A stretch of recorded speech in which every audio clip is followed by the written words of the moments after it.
生来就与众不同，他灵魂燃烧如火焰熊熊，铸就了无与伦比的坚定。Yeah, yeah, alright。他从希望风雨之后见彩虹，在黑暗中等待黎明。10 meter, 9 meter, 8 meter, 7 meter. Ye Xiaolei mendekati Kaisar Dewa Iblis perlahan.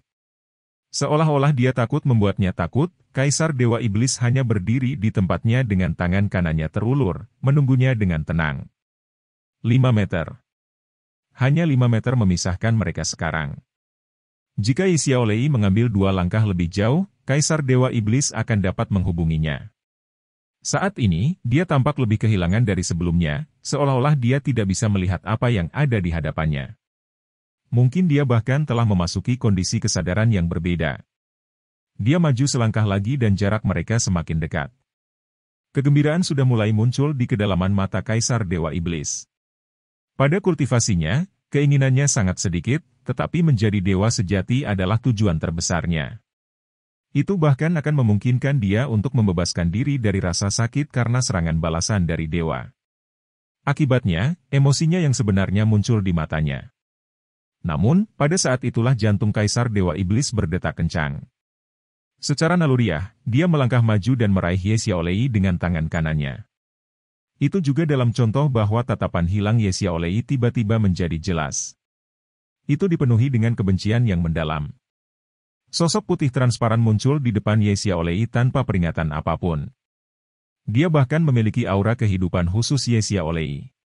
Kaisar Dewa Iblis jelas akhirnya meraih sosok tembus pandang itu. Apa yang dia tangkap adalah tinju. Cahaya gemerlap yang tak terlukiskan tiba-tiba melonjak dari dada sosok itu. Kaisar Dewa Setan hanya merasa bahwa dia menghadapi langit berbintang yang tak terbatas, di mana setiap bintang bersinar seterang mungkin. Cahaya itu tidak ada habisnya dan kekuatan besar itu seolah menerangi semua kegelapan yang dimilikinya. Karena semuanya terjadi terlalu tiba-tiba dan bahwa Kaisar Dewa Iblis telah lengah karena dia sudah dekat dengan apa yang diinginkannya begitu lama, Kaisar Dewa Iblis tidak bisa melawan. Dia hanya melepaskan tinjunya dan menyilangkan tangannya di depannya untuk melindungi dirinya sendiri.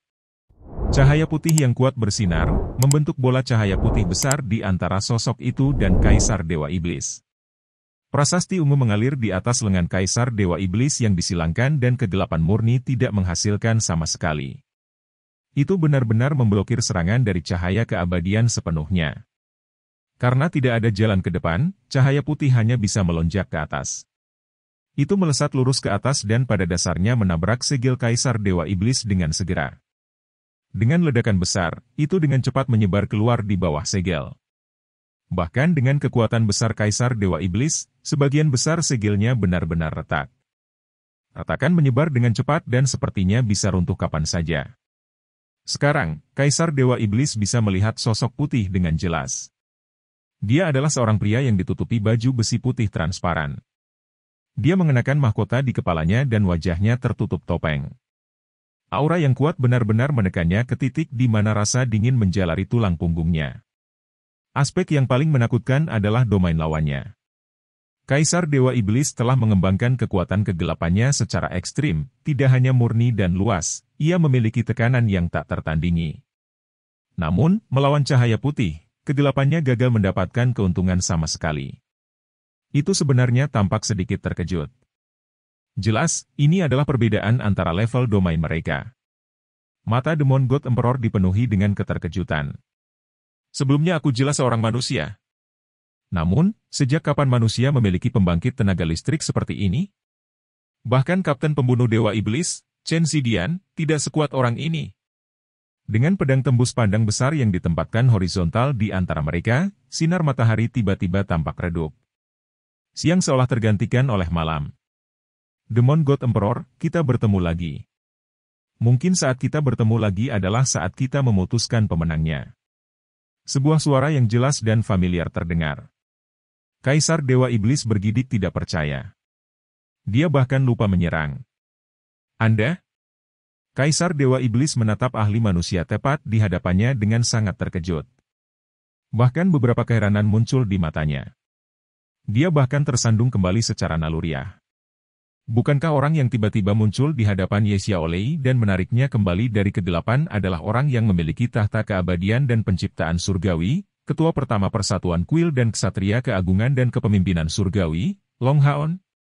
Merasakan bahaya dari Ye Xiaolei, Long Haon segera bergegas setelah berurusan dengan upaya Hao Yue untuk membunuh Knight of Judgment of the Dead dan Lich King. Bepergian melalui ruang membutuhkan waktu, apalagi fakta bahwa Long Haon berada di alam lain, itulah sebabnya hal itu sedikit menundanya. Untungnya, melipat ruang saat dia bepergian tidak dapat mengancamnya dengan kultivasinya dan perlindungan tahta surgawi keabadian dan penciptaan. Ye Xiaolei benar-benar merasakan hubungannya dengan Long Haon sejak lama. Pada saat yang sama, dia juga merasakan kekuatan Long Haon. Meskipun dia hanya bisa merasakan kekuatan jiwa Long Haon, dia mengerti bahwa kekuatan jiwa memiliki hubungan yang erat dengan kultivasi. Akibatnya, ketika Ye Xiaolei perlahan mendekati Kaisar Dewa Iblis, dia tidak dibujuk, dia juga tidak tersesat. Itu untuk membodohi Kaisar Dewa Iblis dan memberi Long Haon cukup waktu untuk melakukan perjalanan melalui ruang angkasa. Long Haon masih berakhir tepat waktu. Saat dia muncul, Ye Xiaolei hanya merasa bahwa dia menjadi lemah. Dia telah berhasil mengusir Kaisar Dewa Iblis. Dia benar-benar berhasil mengusir Kaisar Dewa Iblis. Meskipun Kaisar Dewa Iblis tidak siap, berapa banyak orang yang tidak dapat melakukan itu di dunia ini? Ini aku, kata Long Haon. Pada saat yang sama, dia mengangkat tangan kirinya dan Divine Snail Shield of Sun and Moon muncul di hadapannya saat memancarkan cahaya 9 warna. Saat Long Haon tumbuh, orang yang paling dia takuti tanpa ragu adalah Kaisar Dewa Iblis. Bahkan dengan semua Raja Undead dari alam Hao Yue digabungkan, dia tidak menganggap mereka sama berbahayanya dengan Demon God Emperor. Akibatnya, setelah dia memukul mundur Kaisar Dewa Iblis, dia menggunakan kekuatan batu surgawi matahari dan bulan tanpa ragu-ragu untuk melepaskan kekuatan alat supra dewa dari perisai siput surgawi matahari dan bulan. Kaisar Dewa Iblis mengalami gejolak batin. Dia tidak pernah berpikir bahwa masalah yang baru saja dia pikirkan sebelumnya akan dijawab sekarang, di sini. Long Haon masih hidup. Dia sebenarnya masih hidup. Dari auranya dan baju besi menakjubkan yang dia kenakan, Kaisar Dewa Iblis dapat mengetahui bahwa dia tidak berada di bawah kendali seorang ahli nujum. Terlebih lagi, kekuatan yang dia tunjukkan bahkan membuat Demon God Emperor merasa terancam. Bagaimana kamu masih bisa hidup? Kaisar Dewa Iblis bertanya dengan bingung. Baginya, kematian Long Haon tampaknya lebih penting daripada mengambil keilahian dari Ye Xiaolei. Long Haon berkata dengan acuh tak acuh, mengapa aku harus mati? Anda sudah membunuh saya sekali, tapi saya yakin Anda tidak akan mendapatkan kesempatan kedua untuk melakukan itu. Selamat tinggal. Saya percaya dalam waktu dekat, kita akan bertemu sekali lagi di medan perang. Ketika itu terjadi, saya pasti akan meminta bimbingan dari Yang Mulia. Saat dia mengatakan itu, cahaya 9 warna segera meletus dari Divine Snail Shield of Sun and Moon, menyerang Demon God Emperor sebagai seberkas cahaya tebal. Meskipun kekuatan terbesar Divine Snail Shield of Sun and Moon hanya bisa dilepaskan saat senja atau fajar, itu mampu menandingi serangan terkuat Divine Throne of Eternity and Creation ketika melepaskan serangannya sebagai alat supra divine karena akumulasi kekuatan. Lembur. Kaisar Dewa Iblis meraung, kamu tidak bisa pergi. Dia mengulurkan tangan kanannya dan tulisan aneh muncul di tinjunya. Setelah itu hanya mengenai cahaya 9 warna dari alat supra divine dengan cara yang begitu berani. Terjadi ledakan hebat. Segel Kaisar Dewa Iblis segera hancur di bawah ledakan mengerikan ini, karena kekuatan mengerikan pada dasarnya menyapu seluruh hutan dalam cahaya. Namun, alat supradivine adalah alat supradivine. Kaisar Dewa Iblis sangat kuat, tapi dia masih kalah sedikit dalam ledakan itu. Tubuhnya terhempas ribuan meter jauhnya, sementara Long Haon dan Ye Xiaolei benar-benar menghilang dari tempat pusat ledakan itu. Kaisar Iblis Dewa samar-samar melihat bahwa ketika cahaya 9 warna dilemparkan ke arahnya, bola lampu hijau terbang keluar dari tubuh Long Haon dan menyelimuti Ye Xiaolei. Setelah itu, dia menghilang. Long Haon melintas dengan cahaya ungu dan segera menghilang sebelum tabrakan juga. Dia telah pergi dengan melakukan perjalanan melalui ruang angkasa. Gagal menjadi dewa di ambang kesuksesan tidak mempengaruhi Kaisar Dewa Iblis. Dampak terbesar pada dirinya datang dari penampilan Long Haon ini. Ketika semua denyut energi spiritual mereda sepenuhnya, Kaisar Dewa Iblis tiba-tiba menemukan bahwa dia benar-benar merasakan ketakutan dari lubuk hatinya. Long Haon masih hidup. Apakah itu berarti Austin Griffin juga masih hidup? Apakah Austin Griffin menghidupkannya kembali? Tidak, itu tidak mungkin. Kekuatan yang baru saja dia gunakan tidak ada hubungannya dengan Austin Griffin. Tapi dia hanya menghilang selama beberapa tahun, jadi bagaimana kultivasinya menjadi begitu kuat? Apakah baju besinya adalah tahta keabadian dan penciptaan surgawi yang tidak pernah mengenali siapapun dari kuil ksatria? Dan perisai itu, seharusnya menjadi alat supra divine juga. Dengan dua alat supra divine, Long Haon benar-benar memiliki hak untuk menantangnya. Kaisar Dewa Iblis menarik napas dalam-dalam untuk menenangkan dirinya. Dia perlu berpikir. Dia perlu berpikir dengan hati-hati. Mengangkat kepalanya, dia melihat ke arah Southern Mountain Pass. Dia sudah bisa merasakan bahwa pembangkit tenaga manusia telah menemukan gangguan di sini dan sedang menuju. Jika dia mendapatkan Ye Xiaolei, mungkin dia bisa membunuh semua manusia yang datang ke sini karena suasana hatinya sedang baik, tapi dia tidak mau membuang waktu sekarang. Dengan lambaian tangan kanannya, seberkas cahaya ungu melayang di hadapannya dengan tenang. Dengan sekejap, Kaisar Dewa Iblis memasuki seberkas cahaya ungu dan mulai melintasi ruang angkasa.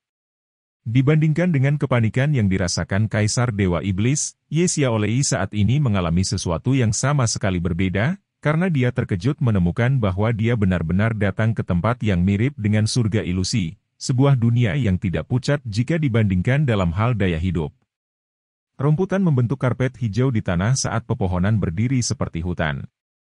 Aura kehidupan yang bisa dia lihat langsung dengan matanya mengalir melalui tanaman hijau tanpa batas. Mendarat di tanah, Ye Xiaolei merasakan bahwa semua tanaman di sekitarnya sepertinya menyambutnya, untuk kegembiraan dan kejutannya. Terlepas dari di mana ini, dia merasa itu sangat intim.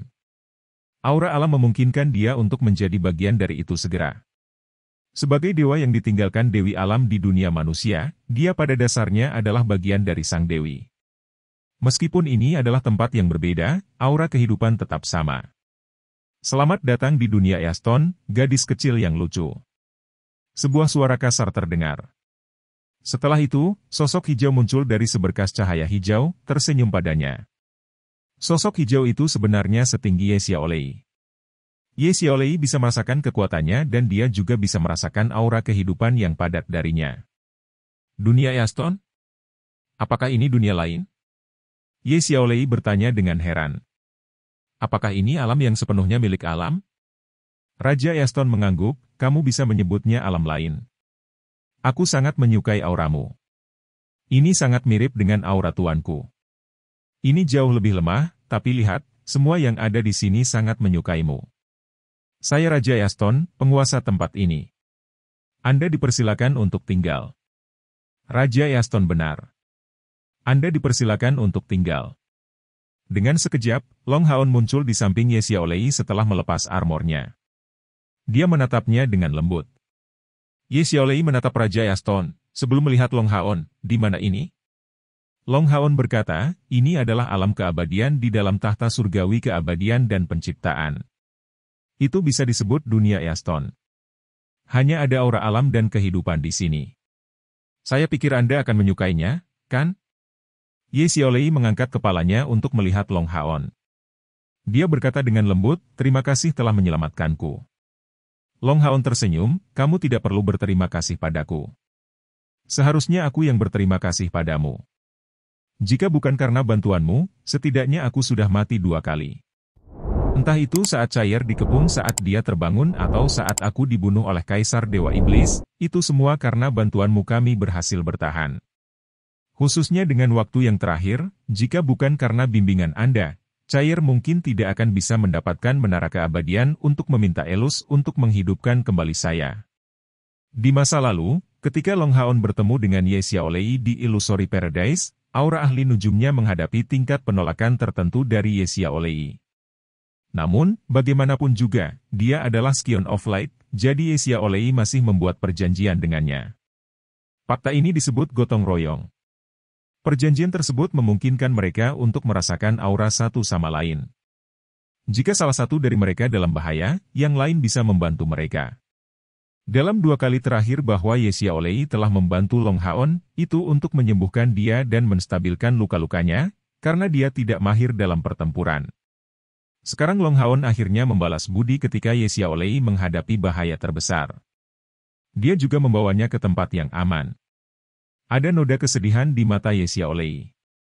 Dia melihat sekeliling dan tiba-tiba mengatakan sesuatu yang mengejutkan Long Haon, tidak peduli betapa bagusnya tempat ini bukan rumahku.